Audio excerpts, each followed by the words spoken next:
I've convinced you to leave the royal family. Like, I'm out. I don't need you guys. Which is crazy, because don't you just get free money? And it seems like that lady is a temptress. She's a siren. She's lured him into the rocks. Wasn't there some speculation that she was on Epstein's yacht at one point in time? There was like photos with her and Prince Andrew way back in the day when she was like in her early 20s. Wow. Yeah, that's right. Yeah, with a briefcase. She didn't like being objectified on dealing. Did you think it was an executive position, ma'am? Yeah. You're one of the hot ladies holding up a suitcase. They called it a soul-bearing interview. Meghan perched opposite self-made mogul Jamie Kern-Lima, voice trembling, fingertips brushing a tear that, on closer inspection, never quite fell. And she also is pretending like she's crying. We zoomed in just to see. There isn't a tear in sight. Dan, look at this. I invite the viewers to take a close-up look at this. Where's the tear? Viewers hit pause, rewound, and then dropped the bomb. A 2014 interview where the actress smirks, left eye 3 seconds. Watch this. Now make yourself cry. Yeah. Oh, I can do that so well. Oh my God, it's crazy. They're like, Meghan, 1 tear, left eye, go. Give me 3 seconds. The meme machine ignited. Body language pros noted stiff shoulders, brows held half a beat too high, and emotion that felt packaged, not poured. This is fake. She knows exactly when that happened. The eye search she's got going on there, that's forced and faked, as is the facial expression. Overnight, sympathy morphed into spectacle. Hashtags like Oscars for Meg trended above the very podcast she hoped would relaunch her authenticity tour. And as one commentator quipped, when your tears come with a take 2, the audience hits skip. But manufactured emotion was only the opening act. A day later, sharp-eyed fans spotted a wicker basket in the podcast's backstage feed, tag dangling, "With love, HRH Meghan." Problem?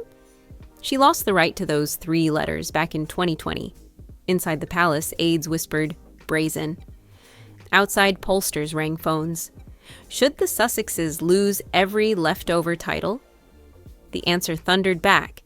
Yes, in a landslide. Headlines framed Prince William pacing the corridors of Kensington, ready to go scorched earth if public fury keeps boiling. The Duchess's defenders begged nuance, but for millions online, the verdict was simple. You can't drop the crown and keep the crest. Yet while the ink on that outrage was still wet, a jar of strawberry jam made things even stickier. Imagine launching a lifestyle empire with nothing but an Instagram loop, 50 hand-numbered jars, and the vaguest promise of wellness. American Riviera. Orchard looked dreamy. Gold script, linen ribbons, sun-washed lemons. It sold out in 30 minutes, mostly because there were only 50 jars to buy. Trademark lawyers then circled, noting a Spanish coat of arms lookalike and half a dozen existing Riviera Orchard LLCs. This relaunch has now descended into a farce, it would seem, because officials in the Spanish town of Mallorca have accused the Duchess of Sussex of copying its traditional coat of arms for the logo of her newly rebranded Well, it's pretty close, isn't it? luxury brand. It does look very, very close. 2 months later, the logo vanished, replaced by as. Ever. A comma, a sigh, a rebrand. Influencers griped they'd been decor, not partners. Comment sections sneered, from Duchess to DoorDash Jamfluencer in 5 easy steps. But jam turned out to be the least of her headaches once bath salts hit the headlines. Robin Patrick loved the Netflix series With Love Meghan, right up until her diabetic skin met Himalayan salt, lavender oil, and Meghan's televised assurance that self-care starts in the tub. 2 ER visits, photographic burns, and a legal notice later, the Duchess faces a potential $10 million payout. Attorneys scoff that the recipe is harmless if used responsibly, but consumer safety watchdogs spotted a pattern. Wellness tips delivered without disclaimers to an audience of millions. For a brand built on trust, a lawsuit built on blisters could be lethal, and every crisis revives the oldest rumor of all.